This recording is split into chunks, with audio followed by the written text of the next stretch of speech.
Hello बच्चों, welcome back to my YouTube channel study by district topper में आप सभी का बहुत बहुत स्वागत है।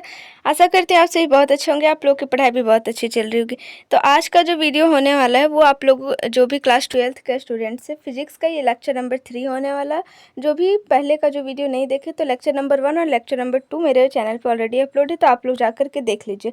ये है आपका चैप्टर 2 क्लास 12 का फिजिक्स का चैप्टर 2, जो कि electric potential and capacitance chapter का नाम है, उसी का ये लेक्चर नंबर 3 है। तो जो भी नए स्टूडेंट्स हैं चैनल को सब्सक्राइब कर लीजिए और वीडियो को ज़्यादा से ज़्यादा शेयर कीजिए।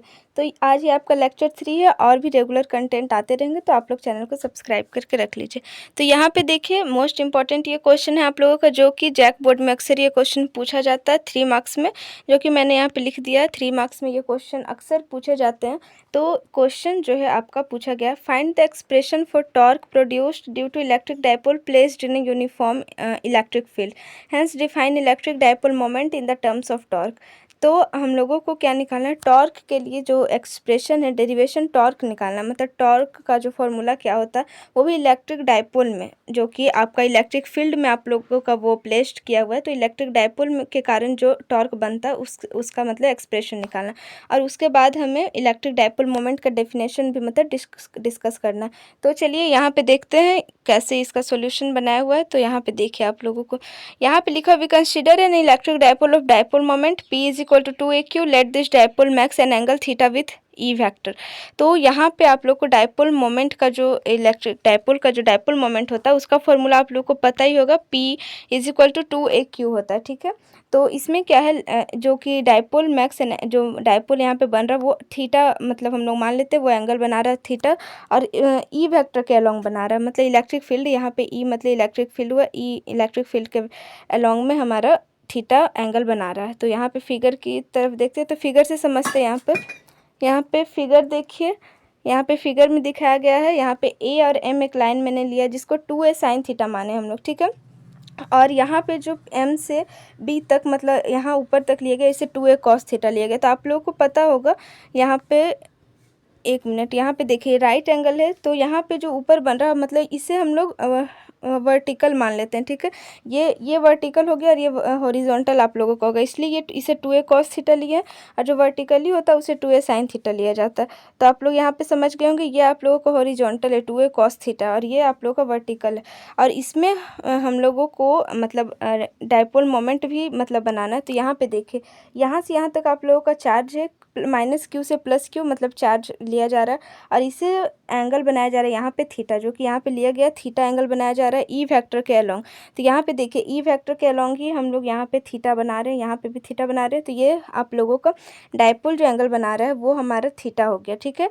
और यहाँ पे चार्ज है -q से +q तक। तो यहाँ पे जब चार्ज लिया जा रहा है तो यहाँ पे +qe होगा, मतलब आप लोग का +q चार्ज होगा और ई आप लोग का इलेक्ट्रिक फील्ड होगा। तो यहाँ पे इलेक्ट्रिक फील्ड मतलब टोटल +qe है, और यहाँ पे आप लोगों का यहाँ पे -qe है, ठीक है। यहाँ पे क्योंकि आप लोगों का -q से +q जा रहा है, तो ये आप लोग का अपोजिट डायरेक्शन हो गया -qe, और ये आप लोगों का वेक्टर ई वेक्टर के अलॉन्ग आप लोगों का ये मतलब सीधा है, +qe है, ठीक है। और ये -qe आप लोग का ई वेक्टर के अलॉन्ग ये आप लोगों का अपोजिट हो गया। तो चलिए फिर आगे देखते हैं यहाँ पे क्या है। अब यहाँ पे फोर्स हम लोगों को देखना है। तो यहाँ पे देखिए फोर्स, तो +q चार्ज पे जो फोर्स लग रहा है वो तो हम लोगों को पता चल गया कि +qe फोर्स लग रहा है। +q मतलब यहाँ पे जो +q चार्ज है, यहाँ पे आप लोगों का फोर्स कितना लग रहा है, तो +qe आप लोगों का फोर्स लग रहा है। और यहाँ पे -q में जो फोर्स लग रहा है, -qe आप लोगों का फोर्स लग रहा है, ठीक है। और यहाँ पे -qe, q के बाद माइनस क्यों लिए हैं, तो इसके कारण मैंने बता दिया इसका कारण, क्योंकि आप लोग का जो +q है वहाँ पे फोर्स बन रहा है ई वेक्टर के अलॉन्ग, ठीक है। मतलब ई वेक्टर जैसे है उसी तरह से आप लोगों का मतलब फोर्स भी उसी मतलब डायरेक्शन में लग रहा है, तो वो आप लोगों का सीधा हो गया। और आप लोगों का जो -q है वो ई वेक्टर के अपोजिट डायरेक्शन में, तो अपोजिट डायरेक्शन में आप लोगों का माइनस का साइन ले लिया जाता है। यहाँ पे ई वेक्टर यहाँ पे देख लीजिए आप लोगों का इसके अलॉन्ग, ठीक है, +q ही हो रहा है इसलिए प्लस में होगा, और ई वेक्टर के अलॉन्ग ये तो इसके अपोजिट हो गया नीचे साइड में डायरेक्शन में, तो इसलिए यहाँ पे -qe लगेगा, ठीक है। तो आप लोग समझ गए होंगे यहाँ तक फोर्स के बारे में। उसके बाद चलिए यहाँ पे आगे देखते हैं, हम लोग को तो टॉर्क निकालना है, तो टॉर्क की ओर बढ़ते हैं।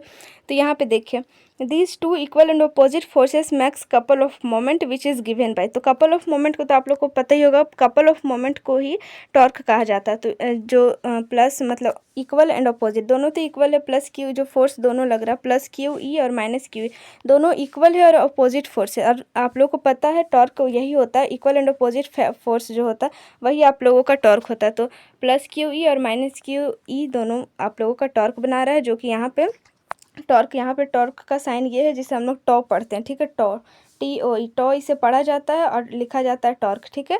तो टॉ का साइन आप लोग समझ गए होंगे, इसे टॉ बोला जाता है। तो tau is equal to force into perpendicular distance, ये इसका फॉर्मूला होता है। तो यहाँ पे फोर्स कितना लग रहा है, यहाँ पे प्लस क्यू ई यहाँ पे फोर्स लग रहा है आप लोगों का, तो प्लस क्यू ई फोर्स मैंने लिख दिया है। उसके बाद परपेंडिकुलर डिस्टेंस आप लोगों को बताना, तो मैंने यहीं पे आप लोगों को बता दिया था कि ये आप लोगों का परपेंडिकुलर कौन सा, यहाँ पे 90 डिग्री का एंगल बन रहा है, मतलब ये आप लोगों का परपेंडिकुलर साइन जो होगा तो ये आप लोग का 2a साइन थीटा होगा। परपेंडिकुलर तो यहाँ पे आप लोगों का जो वर्टिकली होता है उसे ही हम लोग परपेंडिकुलर के रूप में देखते हैं। तो ये आप लोग का मैंने उसी टाइम आप लोग को बता दिया था, ये आप लोगों का वर्टिकल है और ये आप लोग का हॉरिजॉन्टल। दिखने में आप लोगों को ये ऐसा लग रहा है, लेकिन आप लोग फिगर जब उल्टा करके देखेंगे तब ये आप लोगों का हॉरिजॉन्टल होगा, ठीक है। इसे आप लोग वर्टिकली मत समझिएगा। तो आप लोग का 2a साइन थीटा यहाँ पे परपेंडिकुलर हो गया, perpendicular distance 2a sine theta आप लोगों को। और यहीं पे बहुत सारे स्टूडेंट्स का कन्फ्यूज़न हो जाता है, क्योंकि आप लोग जो है 2a कॉस थीटा ले लेते हैं। तो 2a कॉस थीटा नहीं लेना है, क्योंकि यहाँ पे परपेंडिकुलर बोला है, तो आप लोगों को 2a साइन थीटा लेना है जो कि वर्टिकली होता है। तो आप लोगों को 2a साइन थीटा यहाँ पे मैंने रख लिया, perpendicular distance force Q E लग गया। अब यहाँ पे देखिए आप लोग 2a क्यू, यहाँ पे जो 2a और यहाँ का क्यू दोनों को मैंने कॉमन ले लिया, मतलब एक साथ लिख दिया है, और ई यहाँ पे बाहर करके और साइन थीटा यहाँ पे साइड में लिख दिया। और इसका रीज़न क्या है आगे मैं दिखाती हूँ, मैंने इसे साथ में 2a क्यू को क्यों लिया और ई साइन थीटा को मैंने साइड में क्यों रखा। तो यहाँ पे देखिए मैंने यहाँ पे आप लोग को फर्स्ट में ही दिखाया था, जो इलेक्ट्रिक डाइपोल मोमेंट है उसका फॉर्मूला आप लोगों को होता है P is equal to 2a Q.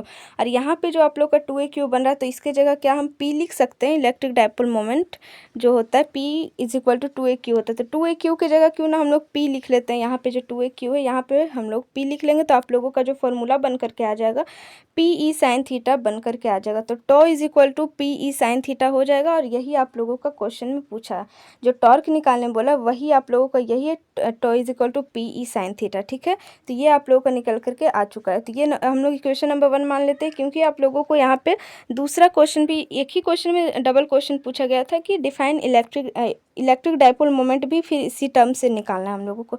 तो फिर हम लोग इलेक्ट्रिक डाइपोल मोमेंट की ओर भी बढ़ जाते हैं। तो यहीं तक आप लोग का ऐसे होगा अगर फर्स्ट नंबर सिर्फ क्वेश्चन होगा, लेकिन आगे क्वेश्चन बढ़ाया गया तो आगे भी इसका आंसर देख लेते हैं। तो आगे है, फिर देखिए this is expression for torque produce due to electric dipole, ठीक है, यही पूछा गया था। तो वही यहाँ पे लिख दिया गया कि ये जो आप लोगों का टॉर्क निकल करके आ रहा है यही एक्सप्रेशन है टॉर्क का, जो कि इलेक्ट्रिक डाइपोल के कारण बनता है। उसके बाद चलिए अब इलेक्ट्रिक डाइपोल मोमेंट का मतलब कैसे आ रहा है, तो उसे हम लोग देखते हैं। उसका मतलब फॉर्मूला जो है मतलब क्या है इलेक्ट्रिक डाइपोल के रूप में।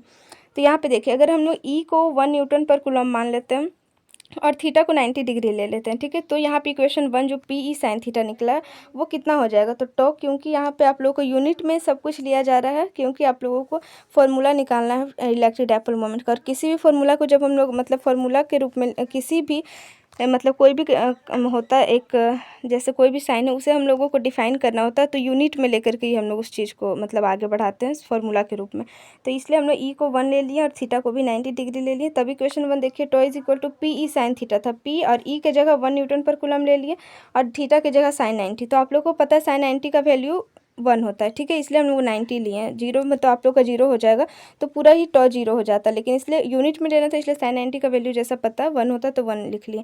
और 1 और P is equal to P मतलब P इंटू 1 इंटू 1, तो आप लोग का P हो जाएगा। तो tau is equal to P हो जाएगा, या तो P is equal to tau लिखिए, आपका बात बराबर है। तो P आप लोगों को यही तो पूछा गया था, P मतलब हो गया इलेक्ट्रिक डाइपोल मोमेंट, और इलेक्ट्रिक डाइपोल मोमेंट ही पूछा गया था इलेक्ट्रिक डाइपोल के रूप में। तो इलेक्ट्रिक डाइपोल मोमेंट का फॉर्मूला निकल करके आ गया है कि इलेक्ट्रिक डाइपोल मोमेंट जो होता है इलेक्ट्रिक डाइपोल के बराबर होता है। यहाँ से आप लोग को ये पता चल गया, ये जो एक्सप्रेशन निकाले हम अभी जस्ट मतलब डेरिवेशन जो, उससे हम लोग को ये भी पता चला कि जो P हमारा होता है मतलब इलेक्ट्रिक डाइपोल मोमेंट वो इलेक्ट्रिक डाइपोल के बराबर होता है। वो कब होता है, जब हम लोग थीटा को 90 डिग्री में प्लेस करते हैं और जो E होता है इलेक्ट्रिक फील्ड उसे हम लोग 1 मतलब न्यूटन पर कूलम लेते हैं तब। तो यहाँ पे आप लोग देख लीजिए यहाँ पे सेंटेंस में लिख दिया गया, hence electric dipole moment is defined as the torque experienced by electric dipole when it is placed at 90 degree in unit electric field. तो यही बोला गया है कि इलेक्ट्रिक डायपोल मोमेंट जो होता है उसे टॉर्क के रूप में इस तरह से मतलब एक्सप्रेस किया जाता है, जब इलेक्ट्रिक डायपोल के बराबर ही ये होता है इलेक्ट्रिक डायपोल मोमेंट, कब, जब इसे 890 डिग्री में यूनिट इलेक्ट्रिक फील्ड में रखा जाता है। तो मतलब एक इलेक्ट्रिक फील्ड मतलब 1 न्यूटन पर कूलम जो इलेक्ट्रिक फील्ड है, इस इलेक्ट्रिक फील्ड में और 90 डिग्री में जब इससे थीटा प्लेस्ड किया जाता है तो हमारा जो टॉर्क बनता है तो उसको हम लोग इलेक्ट्रिक डायपोल मोमेंट भी कहते हैं। ठीक है, जो हमारा इलेक्ट्रिक डायपोल बना वही हम लोगों का इलेक्ट्रिक डायपोल मोमेंट भी होता है। तो इतना आप लोग को समझ में आ गया होगा। तो टोटली जो इसमें पूछा गया था आप लोग को टॉ निकालने का, तो टॉ का फॉर्मूला आप लोग याद रखिएगा, पी ई साइन थीटा हो गया, tau is equal to P sine theta. और दूसरा जो पूछा गया तो ये आप लोग का जब टॉर्क के रूप में आप लोग को पूछा जाए इलेक्ट्रिक डायपोल मोमेंट, तो आप लोगों को ये बता देना कि मतलब पी इज इक्वल टू टॉ होता है इलेक्ट्रिक डायपोल मोमेंट टॉर्क के बराबर होता है जब उसे 1 न्यूटन पर कूलम इलेक्ट्रिक फील्ड और थीटा 90 डिग्री लिया जाता है तब। चलिए अब कुछ इसके ऑब्जेक्टिव क्वेश्चंस देख लेते हैं जो कि इसी क्वेश्चंस के मैंने निकाला है 2-3 क्वेश्चन ऑब्जेक्टिव के रूप में, तब आप लोगों को पता चलेगा कि कोई डाउट्स बचे हैं या नहीं। तो देखिए ऑब्जेक्टिव क्वेश्चन एक है आप लोग, ये भी मोस्ट इंपॉर्टेंट है, 1 नंबर में आप लोग को क्वेश्चन में पूछ लिया जाता है जैक बोर्ड में। तो यहाँ पे देखो ऑब्जेक्टिव में आप लोग को पहला क्वेश्चन बन रहा है कि अगर थीटा 0 होता है या 180 डिग्री होता है तब आप लोग को अगर टो पूछा जाए मतलब टॉ, तो आप लोग को क्या पता मतलब कितना निकल करके आएगा। तो अगर आप लोग को फॉर्मूला पता रहेगा तो आसानी से पता चल जाएगा। जैसा कि आप लोग जान रहे हैं tau is equal to P sine theta हो रहा है। ठीक है, पी साइन थीटा, तो पी के जगह यहाँ पे तो वही रख देना, ई भी वही। अब थीटा का वैल्यू सिर्फ बोला एक बार 0 रखिए या तो 180 रखिए, तो पी ई साइन 0 रखते हैं। ठीक है, तो साइन 0 अगर रखते हैं तो पी ई और साइन 0 का तो वैल्यू 0 हो जाएगा, तो टोटल आप लोग का 0 निकल करके आ जाएगा। तो टो यहाँ पे आप लोग का 0 हो जाएगा। और अगर साइन 180 भी रखते हैं तो साइन 180 का वैल्यू 0 होता है और पी ई और इंटू 0, तो आप लोग को पता है 0 से मल्टीप्लाई करने पे वो पूरा जो होता है 0 ही हो जाता है। तो पूरा आप लोग का सोल्यूशन जो होगा टो आप लोगों का 0 निकल करके आ जाएगा। तो आप लोग समझ गए होंगे अगर थीटा का वैल्यू 0 या 180 रखते हैं तो टो जो हमारा टॉर्क वो हमारे 0 हो जाता है, और अगर 90 डिग्री रखते हैं तो वो पी हो जाता है। आप लोग को यहीं पे पता चला था। तो उसके बाद चलिए नेक्स्ट है, यहाँ पे अगर थीटा 90 डिग्री रखते हैं, यहीं पे आ ही गया आपका क्वेश्चन, अगर थीटा 90 डिग्री रखते हैं तब जो टो हमारा निकल के वो क्या होता है। तो पी साइन 90 का वैल्यू तो 1 होता है और पी ई वैसे ही रह गया सेम एज, तो आप लोग का पी ई हमारा निकल करके आ जाएगा। तो आप लोग का उस टाइम टॉर्क अगर 90 डिग्री थीटा लिया गया तो टॉर्क हमारा पी ई निकल करके आ जाएगा, जो कि मैक्सिमम वैल्यू होता है टॉर्क का जब 90 डिग्री में रखा जाता है तब। क्योंकि 0 और 180 में तो 0 निकल करके आ जा रहा है, और 90 में अगर 0 और 180 में और 90 में अगर रखते तो पी ई हमारा निकल करके आ रहा है। ठीक है, तो ये हमारा एक मोस्ट इंपॉर्टेंट क्वेश्चन, इसलिए मैंने यहाँ पे बहुत सारे टिक मार्क करके रखे क्योंकि ये क्वेश्चन पूछे गए हैं PYQs में, मैंने देखा है। ठीक है, उसके बाद चलिए एक क्वेश्चन और है ऑब्जेक्टिव में, आप लोग ये देख लीजिए। इन वेक्टर फॉर्म, अगर वेक्टर फॉर्म में इसे पूछा जाए तो जैसा कि टॉ मतलब हम लोग को पता है पी ई साइन थीटा होता है, अगर हम लोगों को इसे वेक्टर फॉर्म में लिखा गया तो टी तो हमारा वेक्टर क्वांटिटी है, तो वेक्टर क्वांटिटी का साइन मैंने दे दिया टॉ वेक्टर। ठीक है, इसे इस टाइप से पढ़ा जाता है टॉ वेक्टर, और is equal to P E sine theta को हम लोग किस टाइप से लिख सकते हैं वेक्टर फॉर्म में। तो यहाँ पे हम लोगों को पता चल गया कि पी क्रॉस ई, तो आप लोगों को पता होना चाहिए, क्लास 11th में आप लोगों ने पढ़ा होगा कि क्रॉस अगर हटता है तो हमारा साइन थीटा लगता है, और साइन थीटा की जगह हम लोगों को कुछ लिखना है तो यहाँ पे क्रॉस का साइन दे देना है। ठीक है, तो आप लोगों को पता चल गया अगर कॉस थीटा रहता है तो वहाँ पे डॉट का साइन पी डॉट ई हो जाता है। ठीक है, या तो मतलब अपोजिट अगर बोला जाए कि अगर डॉट रहता है तो इसकी जगह हम लोग कॉस थीटा लिखते हैं हटाने के लिए डॉट को। तो आप लोगों को पता चल गया यहाँ पे साइन थीटा है, इसलिए हमने यहाँ पे क्रॉस का साइन लगाया पी क्रॉस ई वेक्टर। तो दोनों क्रॉस वेक्टर है। यहीं तक आप लोगों को, अब मैं नेक्स्ट क्वेश्चन जो लेकर के आऊँगी वो नेक्स्ट वीडियो में आप लोगों को मिलेगा, वो 5 मार्क्स का आप लोगों का मोस्ट इंपॉर्टेंट क्वेश्चन होगा, और वो मतलब आप लोगों को जैक बोर्ड में पूछ ही लिए जाते, एक साल एक करके बीच करके आप लोग को वो क्वेश्चन एकदम पूछ ही लिया जाता है। और ये जो मैंने अभी क्वेश्चन आप लोगों को बताया ये 3 मार्क्स में आप लोगों को पूछ लिया जाता है। तो ये मोस्ट इंपॉर्टेंट क्वेश्चन है, आप लोग इसे ज़रूर से ज़रूर अच्छे से समझ ले, पढ़ ले।